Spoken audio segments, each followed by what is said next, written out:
کون وہاں قبر بنانے آیا؟ کوئی گزرے ہوں گے، ویسے تو کسی کے بس میں نہیں وہاں قبر بنانا۔ جب پہاڑ سے نیچے اترے تو ہمارے نبی پھر بھاگے۔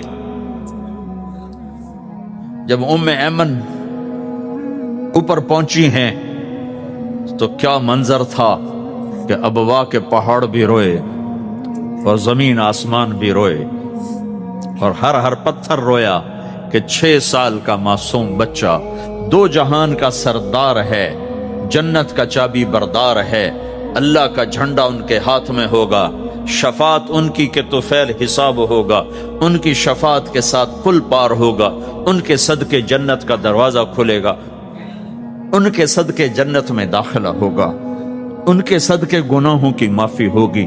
اور اتنی بڑی ہستی والضحی واللیل اذا سجا کا ٹائٹل لینے والا، وما ارسلناک الا کافۃ للناس بشیرا ونذیرا کا ٹائٹل لینے والا 6 سال کا بچہ۔ مجھے دیکھو، ماں کی قبر کو سینے سے لگایا ہوا تھا اور اس کے اوپر لیٹے ہوئے تھے۔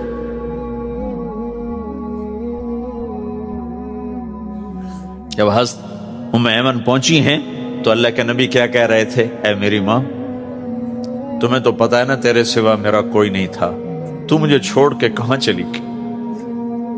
تیرے بغیر کہاں جاؤں گا؟ میرا کون ہے اب تیرے سوا؟ ام ایمن نے اٹھایا کہ مجھے چھوڑ دو، میں کہیں نہیں جاؤں گا، میں اپنی ماں کے سوا کہیں نہیں جاؤں گا۔ کھینچ کے اٹھایا، نیچے لائیں، اونٹنی پہ بٹھایا، 3 راتیں مسلسل روتے روتے یہ سفر ہوا۔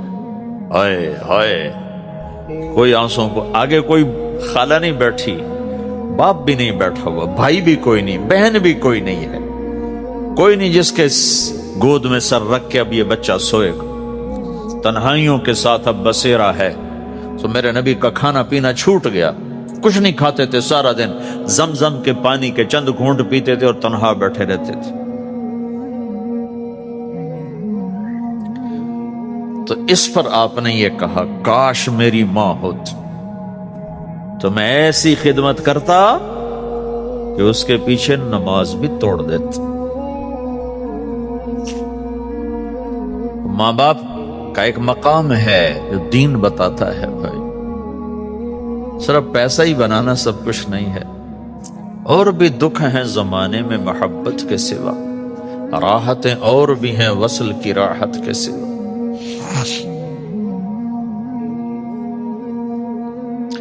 ماں باپ کا ایک مقام ہے، ان کو مقام دو، لیکن ماں کی وجہ سے بیوی پہ ظلم نہ کرو، بیوی کے عشق میں ماں پہ زیادتی نہ کرو۔ یہ گھر کی معاشرت ہے، یہ گھر کی زندگی ہے۔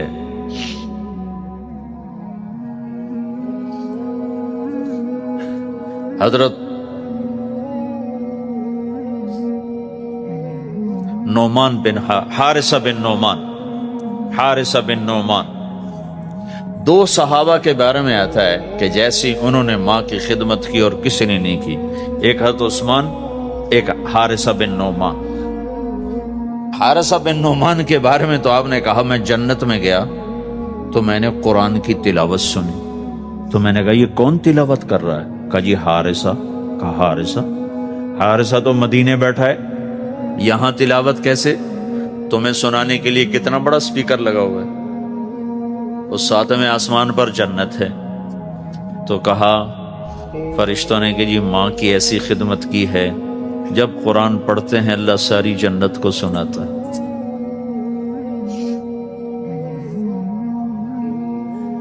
تو جن کے والدین یہاں ساتھ ہیں وہ انہیں غنیمت جانو، ان کی خدمت کرو۔ لیکن میں بار بار اس لیے بتا رہا ہوں کہ یہ پہلو میں بہت کمی زیادتی ہے کہ ماں باپ یا ماں کی وجہ سے بیوی پہ زیادتی نہ کرو، چونکہ ساس کو میں نے رحم دل نہیں دیکھا، چاہے وہ تہجد گزار ہو، چاہے وہ روزے دار ہو، چاہے وہ حج عمرے کرتی ہو، چاہے سارا دن تسبیح اس کے ہاتھ میں ہو، میں نے کسی ساس کو رحم دل نہیں دیکھا، چونکہ یہ اخلاق سیکھے ہی نہیں ہے، سکھائے ہی نہیں ہے کسی نے۔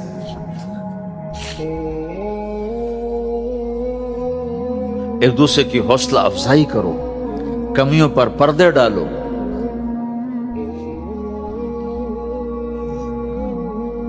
اپنے گھروں میں تم پرائے دیس میں اولاد کو وقت دو، اولاد کو ٹائم دو۔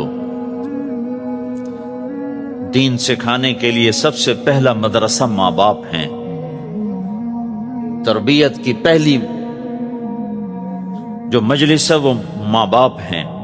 اگر ماں باپ ٹائم دیتے رہیں گے تو اولاد کے اندر دین آئے گا۔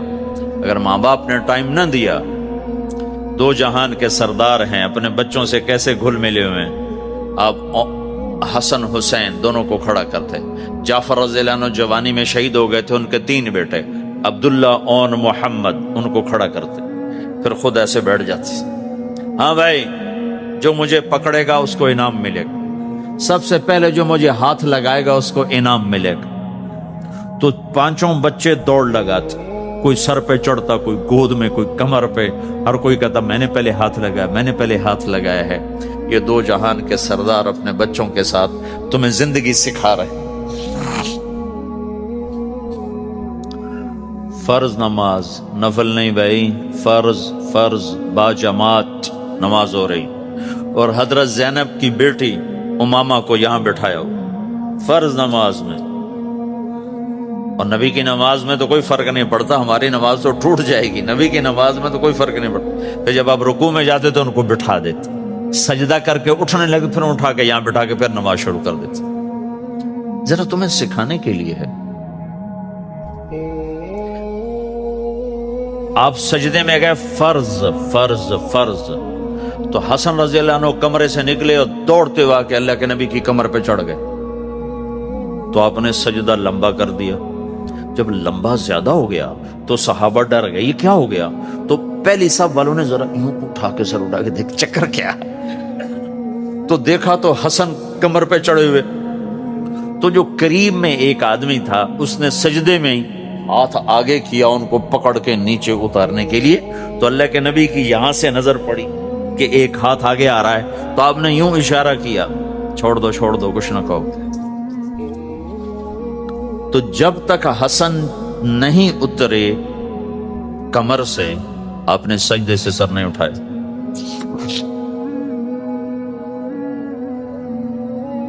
میرے نبی نے کہا اکرموا اولادکم، اپنی اولاد کو عزت دو ورنہ یہ باغی ہو جائیں گے۔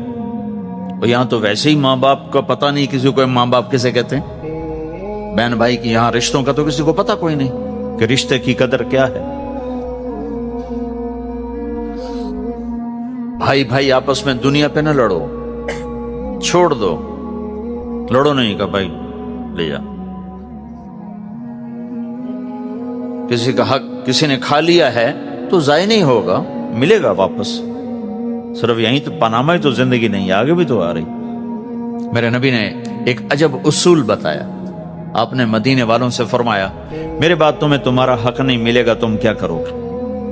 انہوں نے کہا جی ہم تلوار اٹھائیں گے، اپنا حق وصول کریں گے۔ تو آپ نے فرمایا میں تمہیں اس سے بہتر بات بتاؤں، اس سے بہتر بتاؤں؟ کہا جی کیا؟ کہا تم حق چھوڑ دینا، اس کے لیے لڑنا نہیں، ہم مانگو نہیں ملتا، لڑنا نہیں، چھوڑ دینا، لڑائی سے بچنا، چھوڑ دینا، اور قیامت کے دن حوض کوثر پہ مجھ سے آ کے ملاقات کر لینا، میں اللہ سے سارے پورے کروا کے دے دوں۔ جب تمہارا وکیل ہو محمد مصطفیٰ جی صلی اللہ علیہ وسلم اور جج ہو اللہ، تو کیسا فیصلہ آئے گا؟ یہاں تم کتنا کو لے لو گے ڈالر میں، پلاٹ میں کتنا لے لو گے؟ ہاں لو، اپنا حق نہ چھوڑو، لیکن اگر لڑائی ہو رہی ہے تو پھر چھوڑ دو، چلو لے جاؤ، میں رشتہ قربان نہیں کروں گا، چیز قربان کر دوں۔ اللہ تمہاری نسلوں کو یہاں بھی نحال کرے گا، آگے انتظار کرو، اللہ کے نبی حوض کوثر پہ تمہارے انتظار میں ہے، آ جاؤ، جن کے حق مارے گئے آ جاؤ، آج میں اللہ سے لے کر دیتا ہوں۔ اور آخری بات کرتا ہوں، بات ختم کرتا ہوں، ان ساری گھر کی زندگی، بازار کی زندگی، میاں بیوی کی زندگی، ماں باپ کے ساتھ، بیوی کے ساتھ، بیوی کا خامند کے ساتھ، بھائی کا بھائی کے ساتھ، بہن کا بھائی کے ساتھ، ان سارے رشتوں میں اور آپ کا آپس میں آپ مختلف لوگ بیٹھے ہوئے ہو، آپ سب کا آپس میں یہ سب کچھ قائم ہو جائے جو میں کہنے کی کوشش کر رہا ہوں۔ آخری ایک بات کہتا ہوں، اللہ کے نبی نے فرمایا معاذ تمہیں سارے دین کا خلاصہ بتاؤں؟ افلا انبئک بملاک ھذا کلہ، معاذ میں تمہیں سارے دین کا خلاصہ بتاؤں؟ میں پھر کہتا ہوں معاذ میں تمہیں سارے دین کا خلاصہ بتاؤں؟ دین کا خلاصہ۔ انہوں نے کہا جی کیا ہے؟ یہ کب کی بات ہے؟ آپ تبوک کے سفر سے واپس آ رہے ہیں اور معاذ رضی اللہ عنہ پوچھتے ہیں یا رسول اللہ جنت میں جانے کا راستہ تو بتائیں۔ تو آپ فرماتے ہیں نماز قائم کر، زکوٰۃ دے، روزے رکھ۔ روزہ ڈھال ہے، صدقہ گناہوں کو مٹاتا ہے، رات کا قیام اللہ تعالیٰ کی بارگاہ میں اللہ کی رضا کی خاطر جنت کے دروازے کھلواتا ہے۔ ایک لمبی نصیحت ہے، پورا دین اس میں سمجھاتے ہیں۔ پھر آپ نے آخر میں کہا معاذ اب میں تمہیں سارے دین کا خلاصہ بتاؤں؟ تو انہوں نے کہا جی وہ کیا ہے؟ تو مجھے دیکھو سارے۔ تو آپ نے یوں کیا،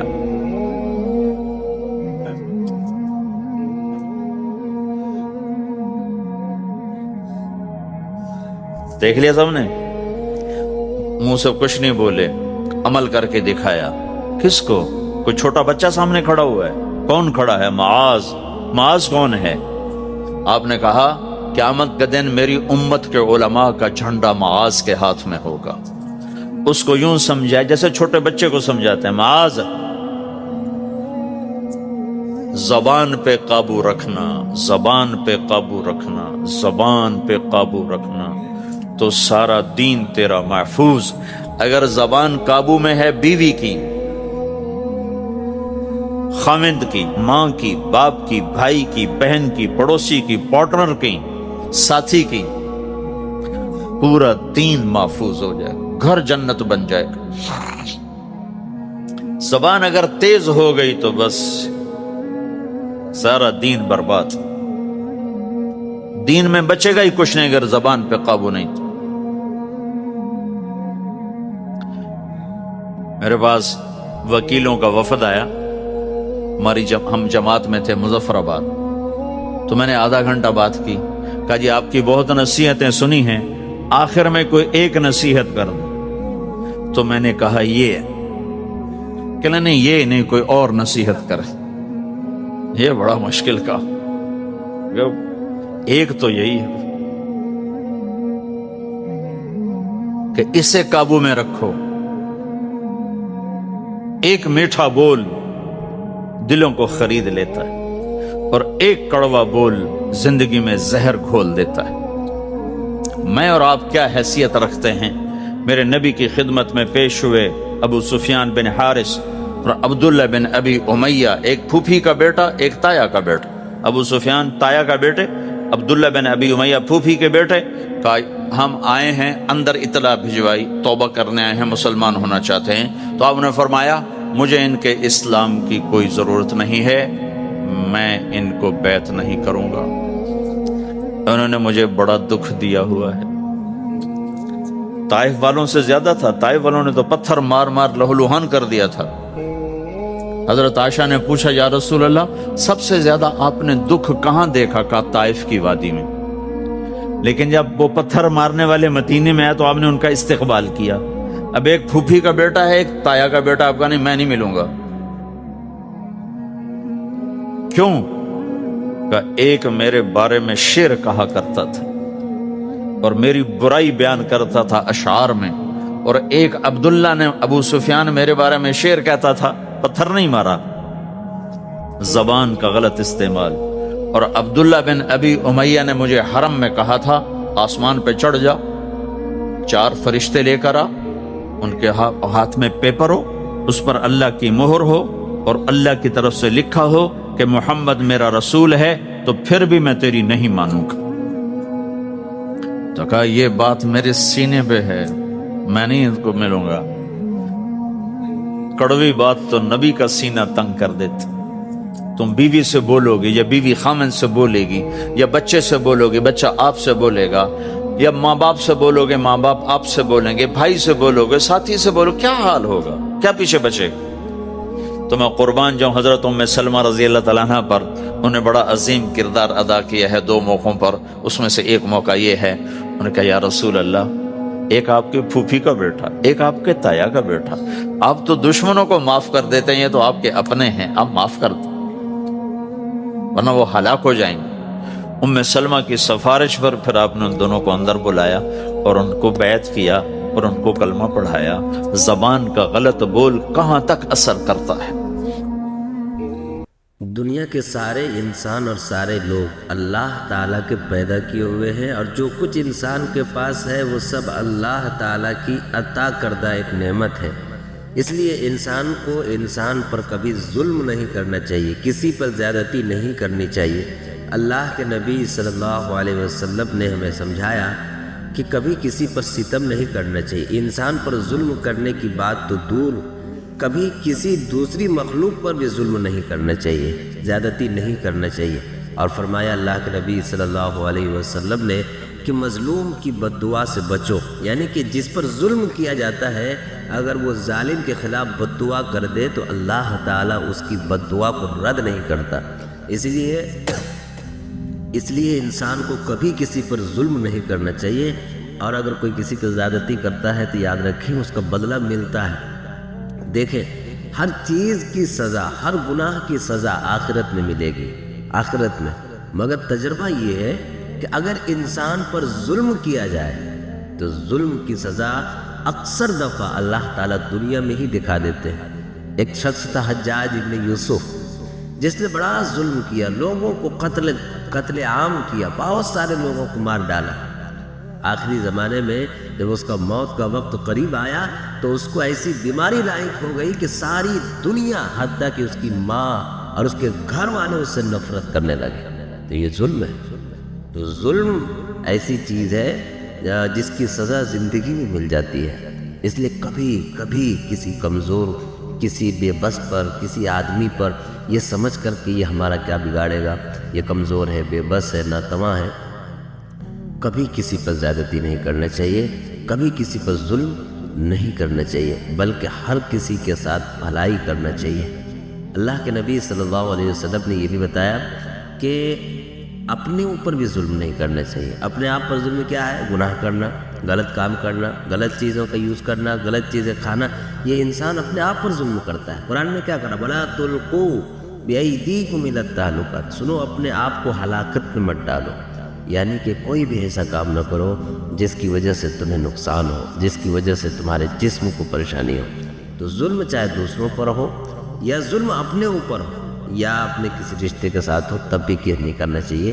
قرآن کی ایک آیت پیش کرتا ہوں، دیکھیں قرآن کی ایک آیت ہے جس میں کتنی جامع بات اللہ تعالیٰ نے ارشاد فرمایا۔ قرآن کی آیت ہے، ان اللہ یأمر بالعدل والإحسان وإیتاء ذی القربى وینہی عن الفحشاء والمنکر والبغی یعظکم لعلکم تذکرون۔ اللہ تعالیٰ نے بتایا کہ اس آیت میں اللہ تعالیٰ نے 3 چیزوں کے کرنے کا حکم دیا اور 3 چیزوں سے منع فرمایا۔ 3 چیزیں جسے کرنے کا حکم دیا وہ کیا ہے؟ وہ یہ ہے، اللہ نے پہلا چیز کہا ہے احسان کرو۔ احسان کا مطلب جو بھی کام کرو تو سلیقے سے کرو، یا احسان کا دوسرا معنی اچھا برتاؤ کرو لوگوں کے ساتھ۔ تو اللہ تعالیٰ تم سے احسان کرنے کا حکم دیتا ہے، اور عدل یعنی انصاف، برابری، انصاف کرنا کا حکم اللہ تعالیٰ دیتے ہیں، بالعدل والاحسان وایتاء ذی القربى۔ اور تیسرا جو حق اللہ تعالیٰ بتا رہے ہیں اس آیت میں وہ یہ ہے کہ جتنے بھی رشتہ دار ہیں سب کے حقوق کو ادا کرو، یعنی جو بھی رشتہ دار ہیں ان کے حقوق کو ادا کرو، اس میں کمی نہ کرو، اس میں کٹوتی نہ کرو۔ تو اللہ تعالیٰ نے 3 باتوں کا حکم دیا اور 3 باتوں سے منع فرمایا، بے حیائی سے اور زناکاری برائی سے اللہ تعالیٰ نے یہ 2 چیزیں، اور تیسری چیز ظلم سے اللہ تعالیٰ نے اس آیت میں ظلم سے منع فرمایا۔ اور کہا جاتا ہے کہ یہ آیت بہت جامع آیت ہے، بہت جامع، قرآن کی بہت ساری آیتوں کا نچوڑ ہے یہ آیت۔ بلکہ محققین نے کہا یہ تو اللہ کا شکر ہے کہ اللہ تعالیٰ نے قرآن کی اتنی ساری آیتیں ہمارے ہدایت کے لیے نازل فرما دی۔ اگر ایک آیت بھی ہوتی یہی ان اللہ یأمر بالعدل والاحسان وایتاء ذی القربى وینہی عن الفحشاء والمنکر والبغی، اگر صرف یہ ایک آیت ہوتی تب بھی پوری انسانیت کی ہدایت کے لیے کافی ہو جاتی۔ اس لیے انسان کو کبھی بھی ظلم نہیں کرنا چاہیے. اس آیت میں یہی بتایا گیا